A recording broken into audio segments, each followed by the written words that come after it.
process. Now, this was the days when texting wasn't a thing yet. And so I didn't have 3 minutes to be a complete genius on what I was going to say to this woman that I wanted to date. And so what I did was I scripted out my phone calls. I scripted everything. I scripted what I was going to say. I scripted alternative topics in case there was like dead air. Like I didn't want to be that guy that was boring, had nothing to say. So I had alternative topics. I had open-ended questions I could ask her to get her talking more. I even wrote some jokes.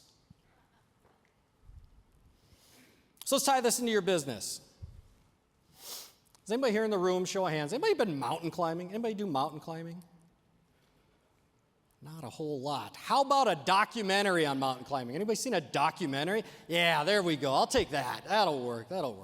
And so if you've seen a documentary on mountain climbing or just ever seen it on TV, you don't climb Everest in one day. What you do is you go from camp to camp to camp to camp. And you have Sherpas. Sherpas are the guides that lay the trail out for you, guide you to the next camp, make sure that you're safe. They set up things like this. That is literally 2 ladders tied together, and all you have for support is a little rope to hang on to.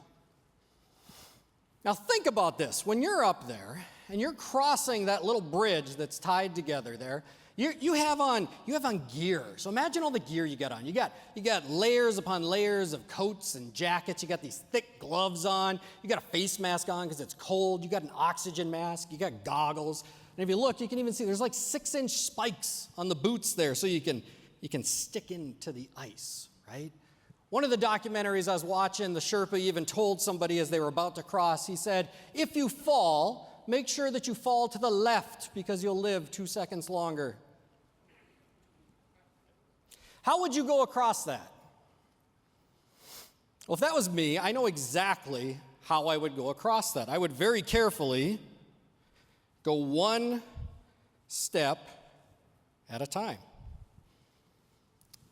This is just like having a sales process. In a sales process, you want to take it 1 step at a time. Now, I think back to the beginning of my sales career, and I would be on the beginning of that bridge, and I would want to jump all the way across. Often I fell to the left. Sometimes I would skip steps.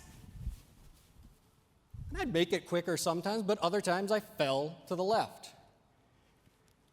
And so I realized having a sales process is just 1 step at a time. Now the thing is here, that's all well and good, but it's not just you going across that bridge either. We do this all day, every day. We know the bridge is there. We know how to get across. Our customers, though, they don't. They don't do this every day. And so what we're doing is we're actually leading our customers across this bridge. And believe it or not, they're more scared than you are. They have more questions than you have. They're going to have objections. There was a study I was reading recently, and it said that the average customer thinks about replacing their HVAC system 2 days in their lifetime. That is not a lot of time that they have thought about this, and yet we're trying to quickly lead them across this bridge. Does anybody in the room, show of hands, ever worked with a customer, and that customer said, I didn't plan on pulling the trigger on this today. I didn't really plan on doing this today. Anybody ever had a customer say that? A few of you. That means you did this the right way. You led that customer 1 step at a time, and eventually they were across. They were on the other side. That's a good sales process.